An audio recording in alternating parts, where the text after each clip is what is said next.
Good evening, everyone, and welcome to the Brian Crombie Radio Hour. I've got a really interesting gentleman and a topic to present today. We've talked about a lot of the issues in regards to Donald Trump and what he's doing to the world, to Canada, to the Ukraine over the course of the last couple of days. On Monday, we had a really interesting discussion with a professor from the United States who's a Ukrainian American talking about, can a Ukraine trust Trump? On Tuesday, we had a Canadian political science economics professor talking about the tariffs and trade wars, and can Canada trust Donald Trump? On Wednesday, we had a really interesting panel discussion about how Carney changed this thing, and I put forward my own agenda for what I thought Carney needed to do and what the Liberal government needed to do to combat the threat of Trump tariffs. And one of the things we talked about was investing in infrastructure. And then I heard on the radio a really interesting professor from McGill University, Richard Gold, who's joined me tonight, talking about how innovation and technology and AI could be those things that we need to invest in right now, today, science, to build a more resilient, a stronger economy to combat whatever Donald Trump might do to us. So Richard Gold, professor of intellectual property, innovation, and open science at McGill. Welcome to the show, sir. Thank you so much, Brian. My pleasure. So I heard you on the radio and you were chatting about, how you thought that now was a once in a sort of a lifetime opportunity for Canada to invest in science, in innovation, in technology. And then I read an article that you published about how AI could be the solutions. Tell me why you think technology and innovation could be something that we really need to invest in today. Well, we probably always should have invested in that. So it's more the opportunity today that's presented by the fact that we have to rethink our economy given what's happening in the United States. So we know that growth comes from innovation. The countries that innovate more grow faster. That's part of the secret sauce that has led to the United States to be a world-leading economy. And this has never been in doubt. We've known that. Every dollar invested in university research results in $6 to $11 of economic return. And that's not even counting the money that private sector puts in. So it's always been a good idea. But Canada has never really had a strong innovation agenda. We had industrial policy about extracting resources, oil, gas, minerals, etc., and selling them. But we really haven't invested in transforming those raw ingredients into products and services that meet the new economy. So we know, for example, we mine the minerals that are necessary for high-end batteries, but many of them go to the United States for processing and for manufacturing. So why this moment? Well, as our trade with the United States and the reliance on them to buy our products decreases, we really have to revamp our economy. And if you want economic growth, the place to get it is by investing in innovation. You also suggested that one of the reasons why this is a once in a lifetime opportunity for Canada is because the U.S. is underinvesting. And you talk about U.S. cuts to research, and that some of the research into disease, climate change, long COVID, diabetes, cancer, and more were such that the United States wouldn't be driving innovation in those areas like it has in the past. Tell me a little bit about that, if you could. No, that's a great point, Brian. So it's always been a good idea. We want innovation. Innovation's international. We do better when the United States does better. But when the United States is doing worse and they pull out of innovation, pull out of investments in their universities, and they do it in a number of ways, I'll touch on it in a second, that's an opportunity for Canada to say, okay, well, if they're leaving their leadership position, maybe we can take at least some of it. We're a much smaller economy, so there's only a limit to what we can do. But we can do a lot in certain areas. You mentioned AI is a place where we're particularly strong. So why is the United States getting out of it? Well, a couple of things. One is they ban certain types of research. There's a list of words that cannot be included in research projects. But they think this is just going to go after transgender, like this narrow segment of research. What was this thing about investing in transgender mice from the State of the Union? Well, my gosh. Well, not only that, but Trump repeated it in a tweet. I mean, it's a complete misunderstanding. It's actually transgenic mice, where we modified mice for decades. in order to do cancer research or heart disease. So in some of the projects I'm working on, we genetically modify the mice Are you to serious? test out drugs. It's Oh yeah, that's what genetic, and he thought it was transgender? That's right. So it was about genetic transformation. You can't create genetically a transgender person, let alone an animal. It's a whole bunch of social things going on. So there's no research, as far as I know, that goes to try to make mice transgender, but we have a lot of research involved with altering the genetics of a mouse. So the famous Harvard mouse, which was more susceptible to cancer. That way you can test drugs on it. And the United States has been really strong on this. A place called Jackson Hole has all kinds of different mice that have been created. And these are used extensively in research for new diseases. So if you get rid of transgenic mice, you are getting rid of research to save your uncle, your aunt from getting heart disease, a cousin from having diabetes, etc. So it's crazy. Didn't Elon Musk just get rid of that transgenic research? So they're going to stop funding it. Will the private sector step in? Probably not. But that's not all they did. They did more than that. They're just cutting the staff at the National Institutes of Health and at the other world-leading academic institutions, the funding institutions. So there were supposed to be meetings in April where they give out new grants, which chiefly helps younger researchers, right? They depend on the money that comes in from senior researchers to fund their career. Those meetings have been canceled. Well, when you cancel a meeting, it means those funds aren't going out. That means those students won't be hired. So Harvard, Johns Hopkins have both announced, and a bunch of other universities, that they're not going to do any more hiring, that if you're a graduate student, don't come. That means the next generation of researchers, the people are going to find the next cure for cancer, that are going to improve AI so it uses less fresh water and energy, the people who will find the next products to make better batteries won't be there. So that's the opportunity for Canada. There are a whole slew of researchers, both senior, but even more importantly, some of the junior ones that are mobile and are looking for a position. And so if Canada creates those positions, maybe we can attract them. And that serves two purposes. One is we get these really bright minds who will contribute to innovating and hopefully spin off companies that will grow in Canada, create jobs. But we also preserve all the lost knowledge that would happen if you just close down data banks. They're ongoing clinical trials, right? When you stop them halfway through, you lose all that data. So let's say there's a cancer trial going on and you stop it. Well, you can't recoup that data. It's gone because you can't continue to follow those people. So we want to preserve as much as possible, but by bringing those people to Canada before all these things are shut down. So that's the opportunity. We have a bunch of young researchers, some more senior ones who are looking to continue their research, who don't feel they'll be funded in the United States. And we have all this data, and we have all these other things that they've been producing that we can bring into Canada.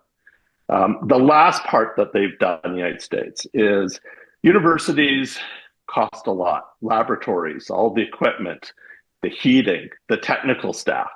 And so it's normal everywhere when you give a grant out to do, project, Y, that you also give money to the university to be able to pay for all that.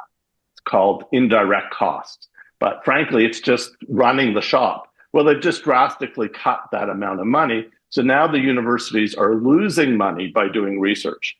If you're Harvard or Yale, maybe you can absorb it, but many universities can't.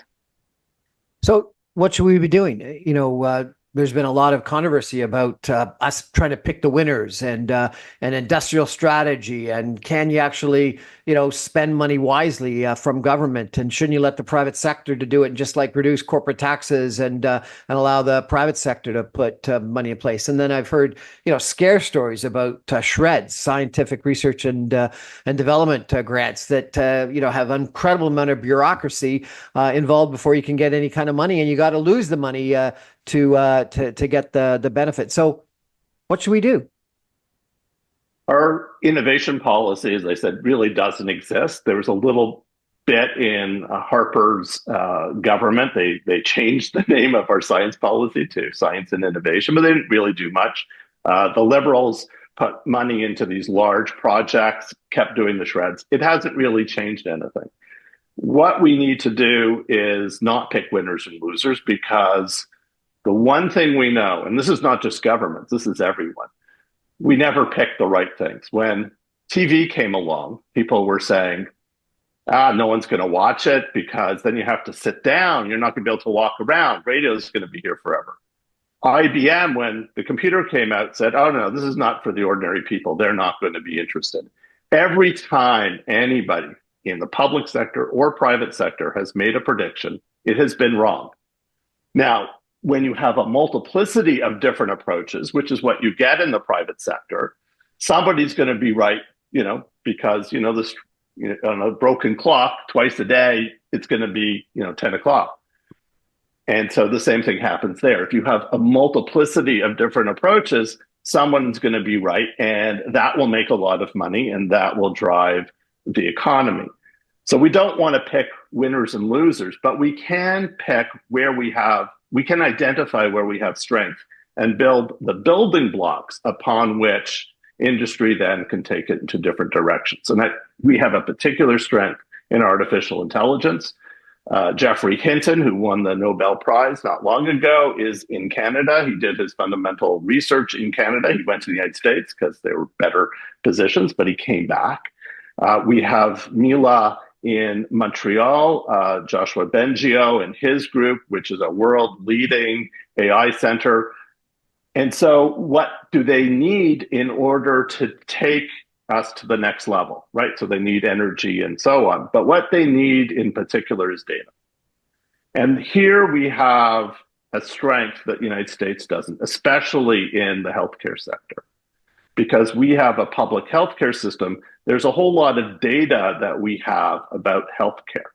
And we keep talking about digitalizing it and making it workable and portable across provinces. But if we actually harness that, we still have to worry about privacy and so on, but there are ways to do that. Then we have this rich data bank that would be available to AI firms in this space. We also believe in climate change in Canada, and the data we have that they're destroying in the United States could be used to help come up with new products in climate change that would be sold on the world markets. So providing data and then the infrastructure to be able to build AI doesn't pick winners and losers, because it doesn't say you're going to do it in this way or that way. It's just a fundamental input into innovation. And then you let the private sector figure out what works and what doesn't. So that's how I would square or put the square peg in the round hole. You wrote a fascinating article in the National Observer called "As U.S. Tariffs Loom, Canada Should Use AI to Fight Back." Sounded a little bit provocative. We're going to take a break for some messages and come back in 2 minutes with Professor Richard Gold from McGill, an expert in intellectual property innovation and open science. I'm going to ask him, is there anything more that we should be doing in AI, and can it really be the way that we fight back against U.S. tariffs? Stay with us, everyone. Back in 2 minutes.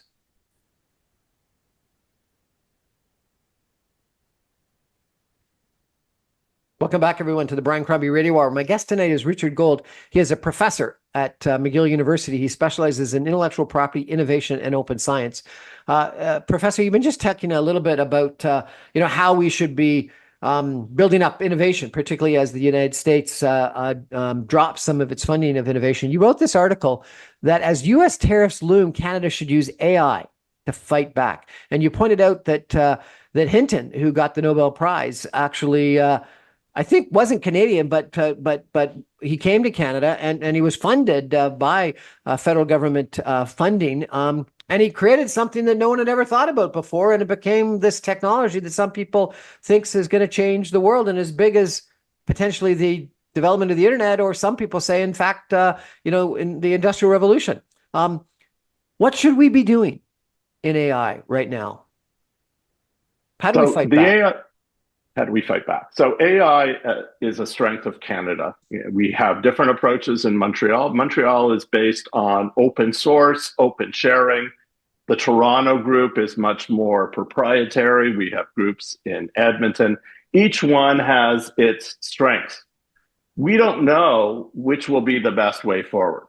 My betting is on the Montreal group and open science, but I could be wrong.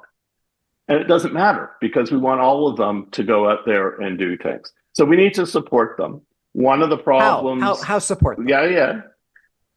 I'm a professor. I have to start with a long preamble. How do we support them? We need people. So it's critically important that these professors do not leave the university to go into business because there are not enough of them, right? Eventually, we'll have so many people who are expert, it'll be fine. But how do we keep them in the university? Because they earn a whole lot more, by being paid by Google and Facebook. Well, we don't want them to go to Google and Facebook because they're not Canadian. So we need to come up with hybrid strategies. The Montreal group, what they did is they keep their professors at the university, but they give them the opportunity to work, 3 days a week in industry to earn a lot of money. And most of them are willing to make that compromise. So we need the professors in the university, and we have to fund them with adequate salaries. Then we need to support the students they're training because, old people like me eventually don't come up with new ideas. It's the young ones. We want to pass on that knowledge. So we need to support students coming in. We should change our visa rules to specifically allow it. And for graduate students, our visas are pretty good. It's the undergraduates where the federal government has mainly cut. But we need to provide them with funding. And that's where we run into the provincial governments, which have been cutting back on funding to university. Today, we give less in the same, if we kept the dollar value constant for the last 25 years, we're at a low. So while the number has gone up, the effective value of that money has gone down. Well, we have to reverse that. Universities are cutting programs because the provincial governments are cutting their base allotment of money. Quebec is doing this as well.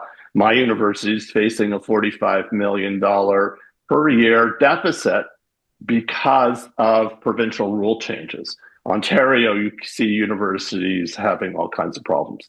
So if there aren't positions, then you're not going to move ahead. And it's not just the AI, it's also what's a responsible way to use it? What are the possible negative consequences? The Montreal group is actually quite good. If you listen to Joshua Bengio, he talks about the dangers of AI as much as he talks about the advantages.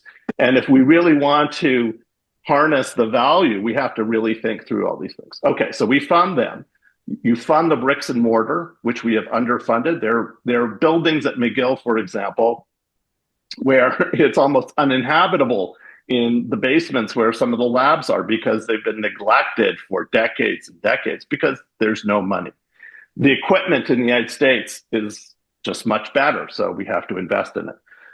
If we want to take advantage of this opportunity, we need a massive investment. It's not an expense, it's an investment in the research because we know historically it pays off. Not any, you can always find a research program that went nowhere.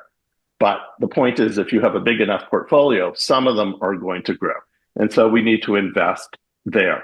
And then we need federal grants to do it. That's on the university side. How do we get industry involved? We know that the most productive research is actually done when you mix an academic researcher with an industrial one. Why? Because the academics are willing to take risks on developing new knowledge that industry won't do, right? Industry wants not necessarily a sure thing, but they want to know there's a high likelihood of success. A researcher in a university who's getting a grant is willing to take a higher risk because they want to get into the best journals and they want to get promoted, et cetera. So when you mix this ability to take risk and this interest in taking risk with someone who can understand that and transform it into a product or service that the market wants, you've got the ideal combination. So there's lots of research showing that partnerships between public and private sectors actually are the most productive. So instead of doing shreds, which just says, well, do any type of research and we'll refund you, you target it at partnerships. You don't tell them what kind of partnerships. You don't tell them it has to end up in X widget because you'll predict wrong. But you have to support the idea of a partnership by matching funds, by making it attractive for industry to invest. Unfortunately, our industry in Canada underinvests compares to the OECD partners that we have. Canadian investments about 51% private sector, which sounds like a lot, but everywhere else it's 65%. We need to raise that. So we have to find ways not just to tell them to do research, but to do productive research. So I come back to how do you do that? Some of the criticisms that I've heard or read about is that clusters of development, ecosystems, if that's the right word, where academics and local business people interact are less developed in Canada. And the best example that people use of what you could have is Waterloo and the Communitech or the Waterloo Accelerator and the interaction there that you get there, but that may not exist elsewhere where, it's the town and gown and they're completely separate from each other.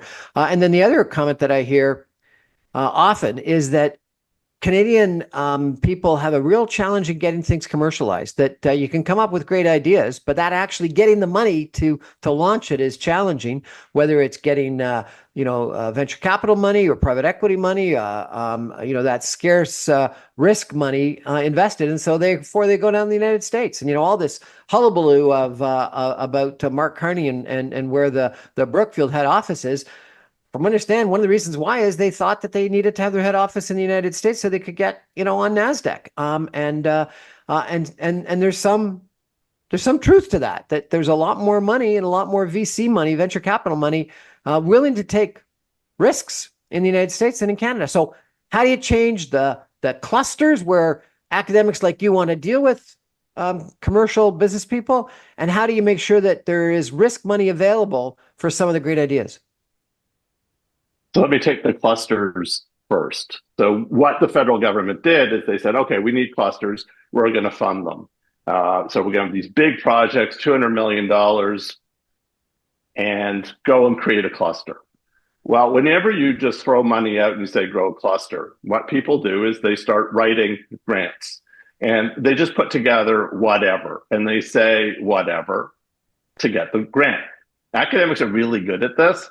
And some people in the private sector are very good. So they want to continue to do what they've always done, but here's a pile of money. And so they apply, and because we have to distribute the money regionally, they get the money and have some success. That's not the way to do it.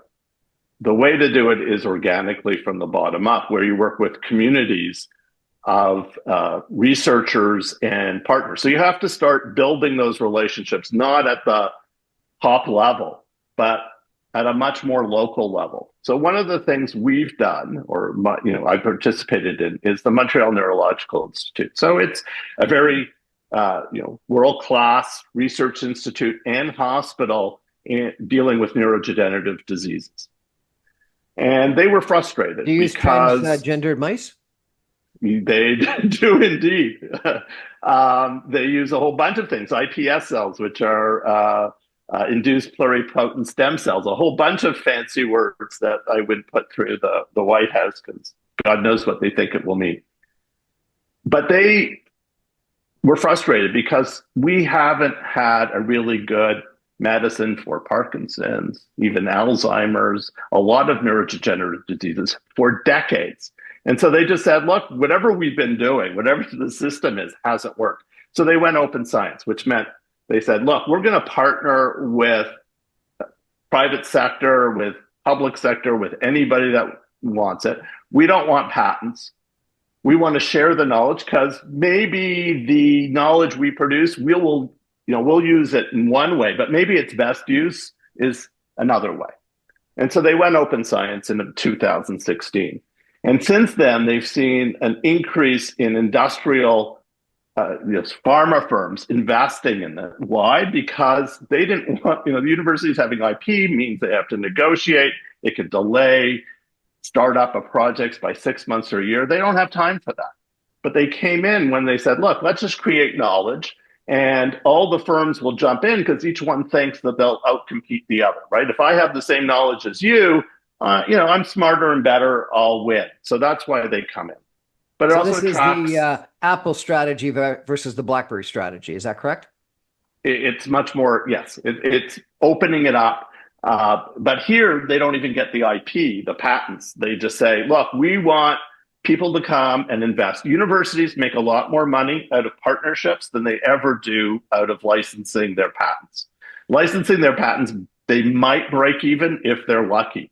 Partnerships really bring in the money. So opening it up, bringing firms in, but it also attracts students because this Generation Z, Generation Y, believe in sharing. They share too much often, but they are attracted by an ethos of sharing. So they get some of the best students to come. And what do you create? You create a dynamic group in Montreal who are sharing knowledge. And yes, it's being given away for free, but everybody knows you don't really know how to use something unless you actually sit side by side with the person who came up with it. There's a whole bunch of tacit knowledge that gets passed on. So there's a huge advantage to being in Montreal. And then once you gear up to that, then you've effectively grown a cluster from the ground up.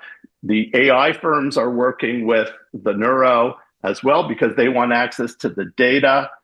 The patients are much more willing to share.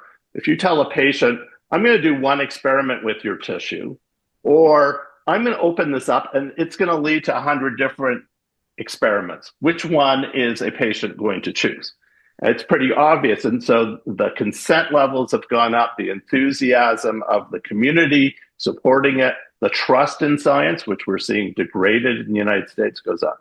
So you need to build these clusters locally and then allow them to build by supplementary policies such as financing the partnership itself, the involvement of the private sector in those partnerships, preferential tax or other treatment for them, supporting the researchers who engage in this, and so on. So for clusters, you need to encourage local collaborations, preferably open, in order to grow to a size that then the governments at the provincial and federal level can invest in.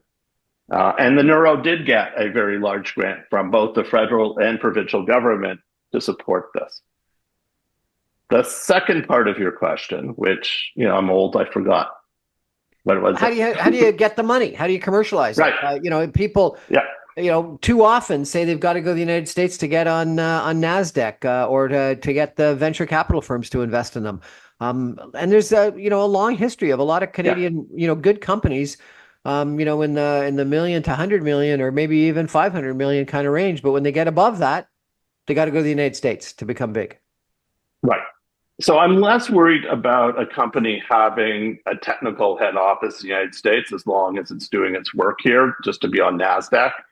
Happens in the charity business, like we try to raise money. Well, no U.S. entity is going to give money to a Canadian charity, or not very often. They much rather give it to a U.S. one.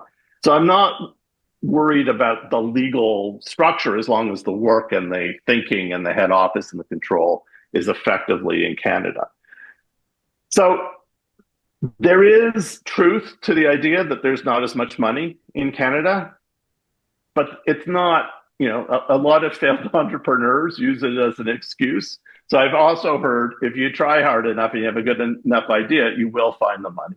Some of it will be in Canada. Some of it will be outside. I don't mind outside money coming into Canada. I just want I want the company to grow here. It's only if the venture capital. I do think that there is a need for better incentives, whether it be capital gains tax rates. I interviewed a gentleman on Ireland, and one of the key successes in Ireland in attracting pharmaceutical companies and technology companies was reducing the corporate tax rate and the capital gains tax rate, and attracted a bunch of companies. I think that the investment in education and making sure that they had a English speaking, very knowledgeable, employment source was key as well. But those low tax rates, they helped.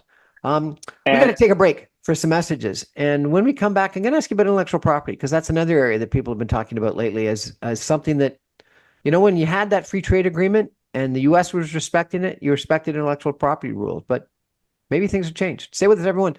Back in 2 minutes with Professor Richard Gold from McGill University, intellectual property and innovation and open science expert, who's been talking about how we've got to invest in innovation if we want to compete with Donald Trump and his threats to our Canadian economy. Stay with us, everyone. Back in 2 minutes.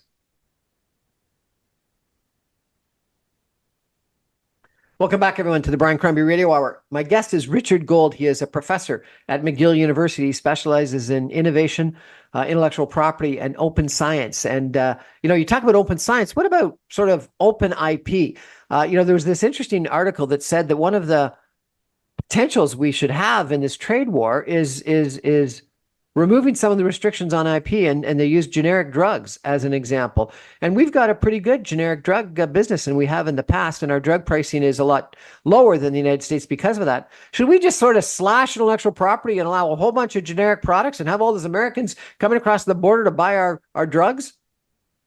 Well, I actually wrote that article in the Globe in January, arguing that, the way I see it is a free trade agreement is a contract. So let's say I contract with you, Brian, and I say, paint my house and I'll pay you $1,000. And then you decide not to paint my house. You're not entitled to the $1,000 I promised if you do that. And that's how I see these free trade agreements. Canada gave up things when it negotiated the first NAFTA and subsequent changes to it. And that was chiefly in the area of intellectual property. Back in the 1980s, Canada really didn't have much of a pharmaceutical industry, still doesn't. And so what it did is it allowed the generics, based mostly in Ontario, a little bit in Quebec, to produce even patented drugs by paying 4% to the US company or foreign company that had it. And we gave that up in return for the rest of NAFTA, right? Governments thought free trade in other areas will compensate us, more than compensate us for that. It was estimated that we would lose $1 billion on that one item, but we would gain other things. Well, the United States has effectively ripped up, or in the midst of ripping up, the NAFTA. And so it opens up the question, should we respect our promise? Should we keep a promise that we shouldn't have to respect because they've reached their agreement? Now, we also have agreements with Europeans and the Japanese and the Chinese and the South Africans. Those we have to respect, and we ought to respect, right? We have a two-way deal. But as the United States goes, their firms have been going around the world saying, increase your intellectual property rights so we make more money. That's essentially what they've been saying. The evidence that it actually contributes much to the Canadian economy, not so much, right? Most Canadian firms actually patent in the United States. They don't even patent in Canada. Canada is like 2% of the market. Canadian patents don't drive innovation. It's really US, European, et cetera. But our patents provide a flow of money to US firms. And so why not cut off that flow of money by saying, okay, well, you've torn up the agreement. Let's use legal means to effectively suspend your ability to collect that much money from Canada. And so that makes sense to me. At the same time, we want to send out a message. We're pro-innovation. We're pro-intellectual property. And so we want to give the Europeans and the Japanese and everyone else maybe simplify our system, take away some of the thorns that have been bothering them. Fairly easy to do. They're mostly procedural. If we do that, we're sending out the signal, we're here to protect IP, We believe in it, but if you won't give us the quid pro quo, don't think that you're going to benefit from it. So we can do that. And my colleague, Cory Doctorow, had suggested something similar around copyright about music and other things where we should be liberating Canadian artists and firms who otherwise would be blocked by US owned copyright. So we can do this. It's legal. It is an aggressive move, though. The counter to that the pharmaceutical companies always say is if you take away their IP protection, number one, they won't invest in R&D in your market because they're not protected, and they won't therefore earn the profits to pay back their investment. And number two, they argue that they'll never launch the drugs, and they'll keep their drugs that they've got approvals for in the United States. They'll never bring them to Canada, and so therefore we've got technology in our pharmaceutical products that is a generation behind what exists in the United States. How would you respond to that? Well, that's true, partially true, if we were talking about the long term. So if this was a 10-year deal, yeah, I'd start worrying about this, but not in the short term. First of all, the drugs are already here, and we would open up the opportunity for Canadian generics to sell them. So I'm not overly worried about that. Also, the pharmaceutical industry doesn't really invest in Canada in R&D. They promised in the early 90s that they'd invest 10% of their revenues in research and development in Canada. And for a few years, they actually met it. But for the last 20, they haven't. And we're now lower than we were when we just gave away compulsory licenses, this ability to manufacture and not respect the patents back in the 1980s. They're investing around just under 4% of their returns. And to put that in context, our sister countries in the G7 and OECD, some of them are looking at 20% of revenues go back in. So this industry has moved out of Canada, nothing to do with IP or anything else. It's just globalization, putting things in one place, the transformation in the pharmaceutical sector. But they're not investing here. So I'm not worried about them pulling out because they're basically not here have. Anyway. They're not here anyway, and we've got lots of space in, Montreal West. I can show you empty office spaces that they've abandoned. So in the short term, what I expect to happen is the firms to get really concerned, not about Canada, but what happens if India does this? What happens if other countries do that? That's when they start getting concerned, because we're a piddly player. We hardly figure on their balance sheet. But if these other countries follow suit, so they won't want this idea to propagate. And that forces them to go to Trump. Because right now they're sitting on their hands, doing nothing, hoping that Trump wisens up. But they don't want to put themselves in the firing line. Well, let's make them stand up. I think I disagree with you, actually. I think that what ends up happening is that you get American companies, European companies, et cetera, that want to specialize in generic drug manufacturing and research come to Canada because they could get launched in their generics a year, 2, 3 years earlier than they would in the United States, get their expertise, figure out how it works, prove the bioavailability and everything one has to prove to get that generic. And if you can get it approved in Canada 2 years before the IP expires in the United States, you're just that much ahead, which was Apotex's strategy of doing it in Canada to start with. And then I think what happens is, and this is the same thing in whether it be, cheap cars in Japan 50 years ago or cheap technology in China 20 years ago, you start at one level, you provide the experience, you develop the expertise, longer term, you end up moving up the ladder and doing other drugs. So I think it's actually a great strategy. I know Tony Clement, who was the Minister of Health at one point in time, his strategy was just reduce the time and have a competitive advantage in not approving things that shouldn't be approved, but just consider them. And if they're going to be approved anyway, approve them in half the time. And if you could actually somehow improve the regulatory red tape process such that in drug approvals, you could approve them in half the time, that would be a huge competitive advantage. I don't disagree with you, Brian. I was being more pessimistic about the opportunity here than you are being, because mostly I talk to people who represent pharmaceutical companies and are saying what a disaster this would be. But you're quite right. Putting product on the market earlier gives a leg up to the Canadian companies, the generic companies, and it may very well have your effect. I don't know. I Let me mean, ask you. that's the thing. Let me ask you another question, and I haven't seen you write about this, but some people think we've got to go to 2% of GDP for defense spending, and lots of us have heard comments about the military-industrial complex and the catalyst of defense spending in San Francisco or around Seattle with Boeing, etc. And some people, I actually had someone on saying the worst thing we could do is go with the F-18 jet because it can be controlled with its computer code from the United States, and they could turn us off. Should we be using defense spending to drive the innovation that you're talking about? And can we? We certainly should, and I think we can. The United States has subsidized.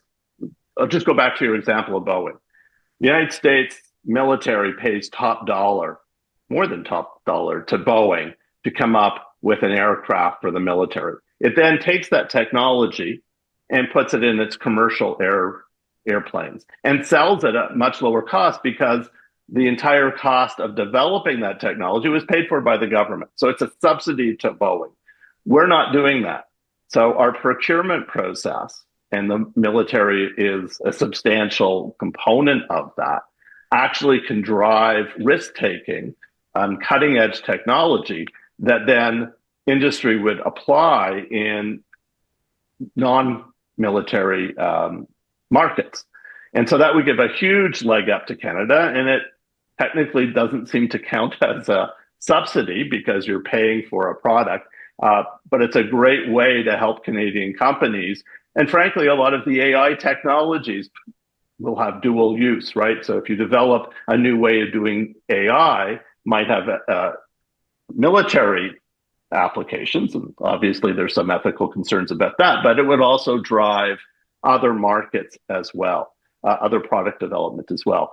So we should be doing this. We should have been doing it for a long time. The Avro Aero and pulling out of investments then really harmed our aerospace So let me ask industry. you about that. Some people have said you shouldn't have national champions, and other people have said you should. And you talk about the Avro Aero. From my understand, there was a lot of American pressure on Diefenbaker to defund development of the Avro Aero. And the Canadian government agreed to that. We're thinking about a massive investment in icebreakers, and we're talking about buying them from Finland. We're talking about jets, and we're buying American, and the next best is Swedish, but no one's talking about a Canadian. Should you think about Nortel, you think about BlackBerry, should we do a better, different job of investing in national champions? I think so. We don't pick them in advance, but they emerge. We say, here's what we need. And we're ambitious in the technology the military needs. And then we put out for bids and we see which firms are willing to step up. So we're not in advance picking the winner, but we are picking the result we need for the military. And then we leave it to industry to figure out, well, how do I transform that into general products? So I think we need to do a lot more of that. Now, how quickly we can do it, can we suddenly build our own aircraft? I don't know the industry well enough to know if we have all that capability, but in some areas we do. And so I would gear our investments in the military, if we're going to go up to 2% or more, to areas where we have real knowledge base in Canada, where we have some competitive advantage. I don't want just one firm. You see what happens when BlackBerry goes away. I want multiple firms competing with each other to provide these products and then figure out how to transform that into something else. Some people told me that Obama and some of the openness that he brought to the stock market and raising money for new companies ended up being critically important in innovation in the United States. Is there some sort of innovation that you have looked at that you would recommend in Canada? Some people have argued, for an example, that flow-through shares that exist in the mining sector should be extended to high tech and green tech and biotech and pharmaceuticals. Are there things that we should be doing to make it more attractive for risk capital to finance those companies that you're interested in? So I'm not a finance guy, so I'll leave some of the details to others who know better than I. But I think we do have to liberate our markets. The Canadian Council of Innovators, which is mostly in the tech space, have been arguing for, as you had mentioned before, better tax treatment for investments. So we need to do more of that. But I would set up lofty goals, grand challenges by the government. Like, we want to solve climate change. If you do it, we don't give the money out in advance and say, well, go figure it out. You do that for universities, but for firms, I would say, we want a technology that will give us clean water for Indigenous communities that don't have access to water today. If you do it, you get this amount of money. Harper engaged in that a little bit with what's called advanced market purchases in the health field for developing countries and health needs. And he said, if you develop a vaccine that meets these criteria, we'll pay $1 or $2, and then the host country has to pay the rest. So there are all kinds of innovative mechanisms with their benefits and costs. I don't know the details of them. There's a tax system. But I agree with you that we need to think more creatively about creating spaces where the government invests part of the money, but based on actually achieving the goal rather than a promise that maybe someday, maybe, hopefully, I'll get there. We're chatting tonight with Richard Gold. He is a professor at McGill University in intellectual property, innovation, and open science, about the role that innovation needs to play as we think about the Canadian economy under threat from Donald Trump. And one of his articles was, as U.S. tariffs loom, Canada should use AI to fight back. He's talked about how the U.S. brain drain could be our gain, and he's talked about how innovation could be a big benefit for Canada. I want to ask him, what's going to happen if the U.S. does what they're doing and cuts funding and we and other people don't? What's going to happen to the future? In just 2 minutes, when we come back in 2 minutes with some concluding comments. Stay with us, everybody. Back in 2. Welcome back, everyone, to the Brian Crombie Radio Hour. Richard Gold is our guest tonight, professor of intellectual property, innovation, and open science at McGill University. He's been arguing that innovation is one of those things we need to invest in right now. Sir, you've said that the United States is going to be dramatically reducing its investment in innovation. You're thinking that Canada should increase its investment, but we're going to be strapped for cash. What if we don't? What if Europe doesn't? What's going to happen if we have this massive reduction in research and innovation worldwide? So we can't predict exactly what we will lose in the future, but we can look backwards and see what innovations came out of investments in research where nobody thought they would necessarily amount to anything. And so I go back to Geoffrey Hinton, who I mentioned earlier, came into Canada, did his research in a weird area of artificial intelligence that nobody thought would work, but it did work. And he got a government grant that allowed him to do that. And because of that, today we have all kinds of AI, all the good stuff out of it, all the bad stuff. In my area that I focus on, drug development, it's offering great possibilities.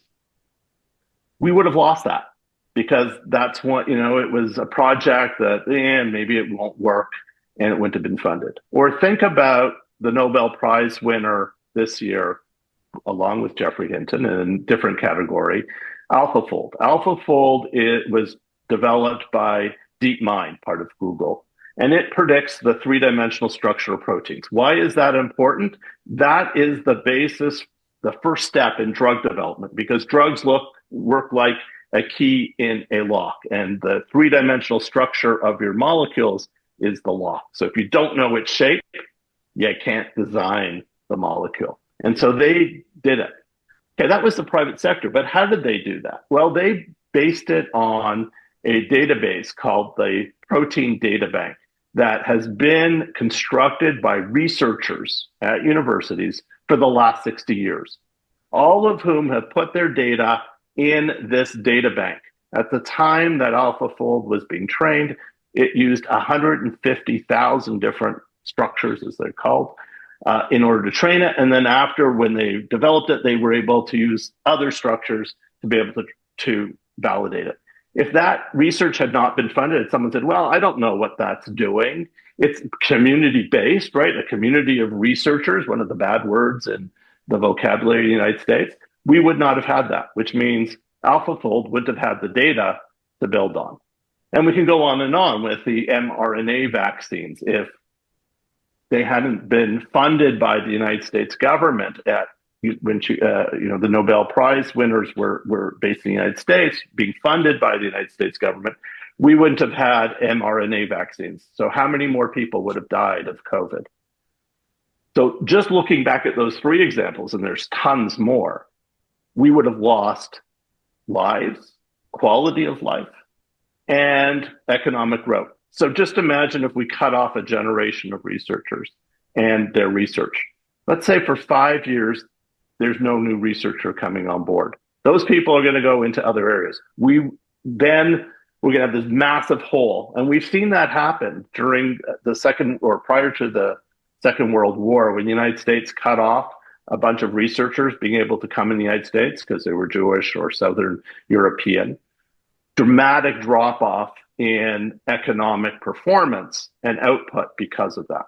So that's what we're looking at, is an economic decline, but also the new drugs we want, the new self-driving cars or better cars, hopefully better than a Tesla, will come out, would have come out, but won't now. So we're losing, the people living today are living better than kings did 300 years ago. Why? Because of innovation. You cut it off, our kids will be suffering. Richard Gold, thank you so much for joining us. And I think that if I could underline what the professor is saying, is that we've got an incredible opportunity with this challenge that we've been confronted with, and that is as the United States backs off of investment in research and innovation, this is the time for us to do it. And there is going to be a need for the government to put money to work to keep people employed, to make sure that we don't have a recession or a deep recession, because we could easily have that given the trade war that we're in. And I've argued for infrastructure spending. I've argued for removal of interventional trade barriers. I've argued for defense spending, and I think that what the professor talks about is investment in innovation. And I would take it one step farther and investment in commercialization, because I do think whether it be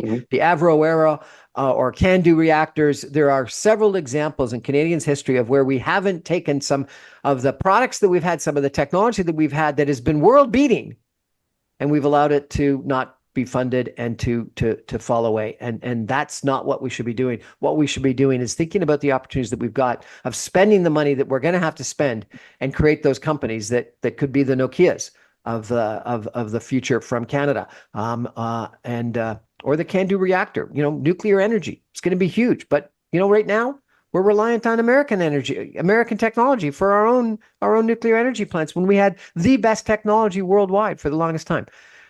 Professor, thank you very much for joining us and giving us that challenge. Thank you. Well, thank you, Brian, and thank you for really covering this issue in depth, not only today, but in your previous interviews earlier this week. That's our show for tonight, everybody. Thank you for joining. I'm on every Monday through Friday at 6 o'clock on 960 AM, and you can stream me online from Montreal at www.saga960am.ca. Good night, everybody.